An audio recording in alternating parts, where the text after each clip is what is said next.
John Sanko back here with Kevin Bartnett to talk about a more sobering topic. The Iona College men's basketball team falling to the Manhattan College Jaspers in the MAAC Championship by a score of 71-68. That'll be our final topic here on the BS Report for this evening. And we're sorry to end the show on a sad note, but this game does have to be talked about because the Gaels are not going to be dancing come March Madness. You know, I think of all 4 years that we've been here, the worst team of them all actually won the tournament. You think last year's team? I think last year's team was the worst team of the 4 years we've been here. Sometimes that's just the way it works out. The first year's team, with Scott Machado, Mike Lover, and Alejo Rodriguez. Obviously, tough loss Kevin St. Peter's. Smythe, yep. And then we got in sophomore year on an at-large, which we were the best team hands down in the tournament. Oh yes. Year. And then last year, I thought that was like, I thought that we were going to win. I ran into Tavon Sledge. I had a conversation where he goes, "We're going to win the MAAC." He's like, "We're going to win the MAAC." And I was like, "All right, I'll take you up." And then they won the MAAC. Mm-hmm. And this year, I thought with AJ English coming into his own, Sean Armand with his leadership, and Coach Kaluz, his fourth year now, know what it's like to win a title, and they just didn't pull it out. Listen, Iona, they're not going to be getting that large bid either. They're going to the NIT. They will be in the NIT. Last night against Manhattan, Iona struggled offensively, especially in the second half. Give credit to Manhattan. They've always been a good defensive team. Their defense was outstanding. When you hold Iona to below 30% shooting from beyond the arc, you are doing something well. I think another Achilles heel for Iona it's going to really be overlooked is the free throws. You look at your 16 of 24, that looks all right, but that's 67%. David Lowry, you hate to say it, but 3 of 9 from the charity stripe. I don't think that wasn't a part of their game plan either. Oh, the Jaspers game plan. So David Lowry, he missed his first 3. His confidence was shaking throughout the rest of the game. They definitely, the big men are always not the best not good foul shooters. Yeah, but David Lowry was hovering around 50% all season. And he picked one of the worst day of the year to really struggle from the free throw line. I mean, so I've been reading places that Iona should be in the tournament, but it's not going to happen. Listen, Iona, no, their out of conference schedule was not that great this year. And they didn't win a lot of games. When you start off 8-8, you're not going to get national attention. It's very true, and they compared to like when we beat a lot of the team we did get in at large, but we did beat some good teams at a conference. Mm-hmm. We're the 44th best at a conference schedule. Yeah, and that's like including all like the major programs. So yeah, I mean you look at this final stat sheet for the game against Manhattan. AJ English had 15, but he didn't play. I don't think he played his best basketball. Trey Bowman with 14, shot 5 of 10. Sean Armand, 13 points, led the team with 4 assists, didn't have a turnover. He only shot 1 of 4 from beyond the arc, but again, hounding Jasper's defense. You can't really blame him for poor shooting.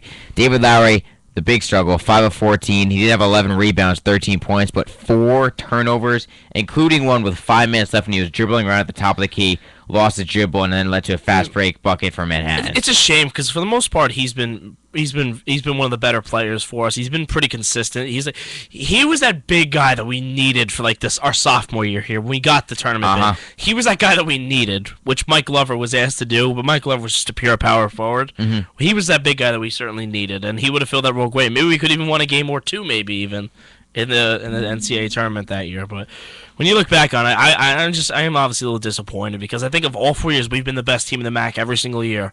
It's just we never win one when it mattered, except for our junior year.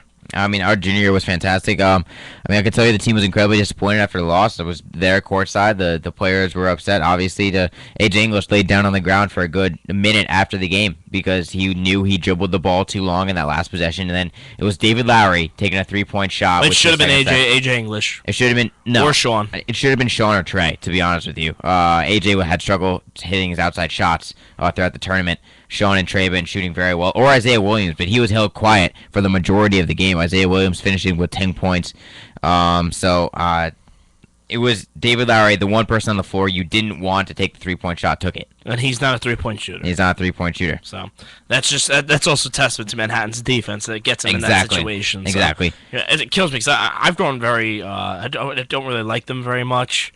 I think they become our chief rival. Oh, they've always been our chief rival. So I'm.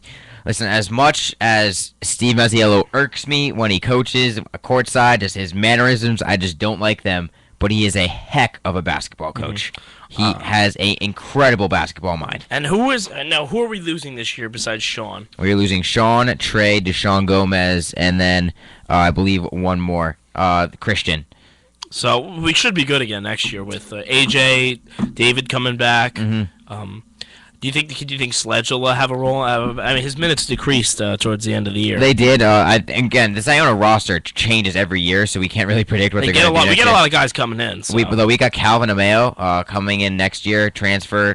Didn't play this year, but he is very, very, very good. From? I do not know off the top of my head. But he was always with the teams at home games. He's very, very good from what I've seen him shooting around in the gym. So I think, listen, Iona's going to be good next year. What are you going to do? You got AJ English at the point guard position. You're going to have Isaiah Williams, who's only a sophomore. He's the same year as AJ. He's a phenomenal shooter. He's incredibly athletic. David Lowry's going to be a senior. You hope he can step up his defense a little bit. But I think we'll be very, very good next year. Manhattan is losing 3 starters, 3 seniors, and their 3 top leading scorers. So Manhattan's going to take a dip next year. And Canisius is losing Billy Barron. Quinnipiac, I think, will be good again because they got some depth and they're a well-coached team. And Siena is going to be good next year because Jimmy Patsos does wonders wherever he goes. That's very true. I love Jimmy Patsos. Yeah. When I tell you I love Jimmy Patsos, there's a great quote when they lost to Canisius in the quarterfinals. It was the press conference, and someone asked, rebounding, why'd you guys struggle a little bit rebounding? It was a woman who asked the question. He pointed to her 6-inch heels and says, maybe if we had those, we would have done a little bit better rebounding. Because it was just, they would have been taller, it would have been better. Jimmy Patsos is a walking one-liner quote machine, and he is amazing. Yeah, I'm reading his resume right now. Yeah, I can't believe he left the conference to go to another conference team, but yeah. He wanted to stay in the MAAC, and the MAAC loves him. I don't know anyone who dislikes Jimmy Patsos. I don't know. I mean, speaking of the MAAC, though, I don't know. With the new arena that is planned here, I really don't see Iona staying in the MAAC for a long time. I know they're a charter member. That's like what their conference is, but I think that you saw like the arena. We're supposed to have a 13,500 seat arena. I don't see us staying in the MAAC for much longer. Well, again, I don't know when that arena is going to be built. If it's in 10 years, it's in 10 years. But if it's in 5 years, then 5 years. So I don't know what's going to happen. All I know is that Coach Coos is staying for through the 2018-2019 season. Yes, I believe his contract extension. Sense, and hopefully he doesn't get a good job offer before. He's a good coach. Well, listen, Seton Hall, Kevin Willard, he's in trouble in Seton Hall. St. John's, there's always a hot seat at St. John's. Well, Steve Lavin, I think they're giving him a little bit break, though, because he had that cancer battle, so. Again, just hypothetical situations here. Seton Hall and St. John's open up. Either Coach Cluse or Steve Mazziello are going to be eyed for those jobs, I believe. Yeah, I don't think Seton Hall would do that, though, because the last 2 coaches they've hired are from Manhattan and Iona. Mm-hmm. So I think they would look in a different direction this time. That is fair. I mean, Bobby Gonzalez was a disaster at Seton Hall. Mm-hmm. And Kevin Willard, he started off pretty good, but now he's been shaky. He hasn't made the tournament with Seton Hall. So it's hard to make it when you're in that conference, though. This is true. This is true. Good basketball conferences, so. This is true. Yeah.